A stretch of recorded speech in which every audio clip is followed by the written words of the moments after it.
Bonjour, cette deuxième capsule vidéo porte sur le critère de D'Alembert, aussi appelé le critère du rapport. Alors voici comment il fonctionne. Pour pouvoir utiliser le critère de D'Alembert, il faut calculer une limite. La limite, lorsque n tend vers l'infini, de la valeur absolue de an plus 1 sur an. Donc autrement dit, la limite à l'infini du quotient du n plus unième terme sur le nème terme.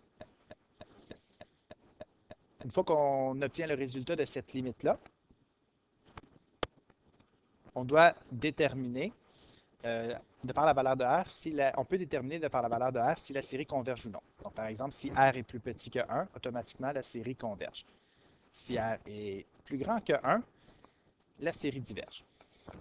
Cependant, c'est le défaut du critère de D'Alembert, si R est égal à 1, malheureusement, on ne peut rien conclure sur la convergence et la divergence de la série. Donc, un peu à l'image du critère du terme général. Donc, ce n'est pas un test qui permet à tout coup de répondre à la question, à savoir si ça diverge ou ça converge.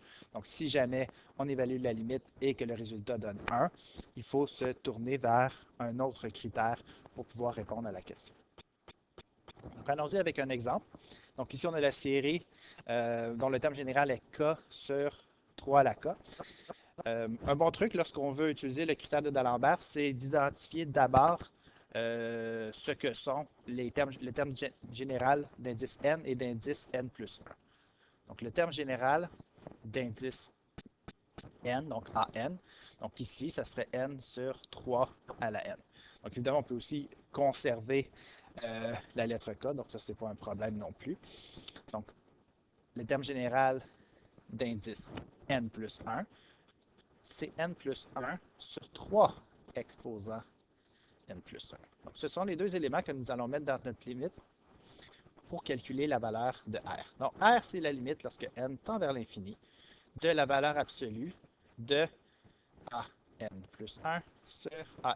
Autrement dit, la limite lorsque n tend vers l'infini du quotient de n plus 1 sur 3 exposant n plus 1 sur n sur 3 exposant n.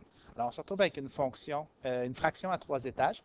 Alors, on va multiplier la fraction du haut par l'inverse de la fraction du bas pour ramener ça à 2 étages. Donc, on a toujours la limite lorsque n tend vers l'infini dans notre valeur absolue. Donc, au numérateur, on aura n plus 1 sur 3 à la n plus 1. Donc, en multipliant par l'inverse, on va se retrouver à multiplier en bas par n et multiplier en haut par 3 puissance n. Donc, veuillez noter que ici, toutes les expressions qu'il y a dans la limite, soit n plus 1, n, 3 à la n et 3 à la n plus 1, sont tous des expressions qui sont positives, puisque n est un entier positif.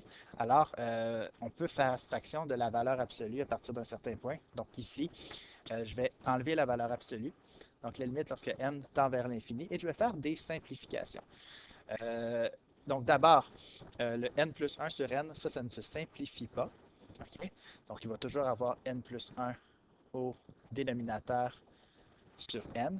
Et 3 à la n sur 3 à la n plus 1. Donc, ça donne un tiers. Donc, autrement dit, 3 au dénominateur.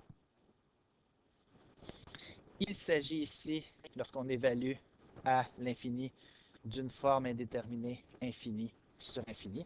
Alors, pour pouvoir l'évaluer, lever l'indétermination, on va utiliser la règle de l'hôpital. Donc, la limite lorsque n tend vers l'infini.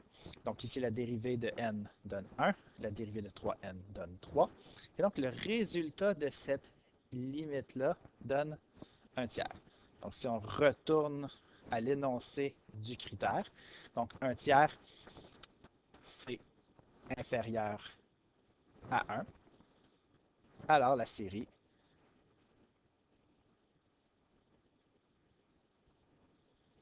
converge. Alors, on n'a qu'un résultat qui est inférieur à 1. Alors, la série converge par le critère de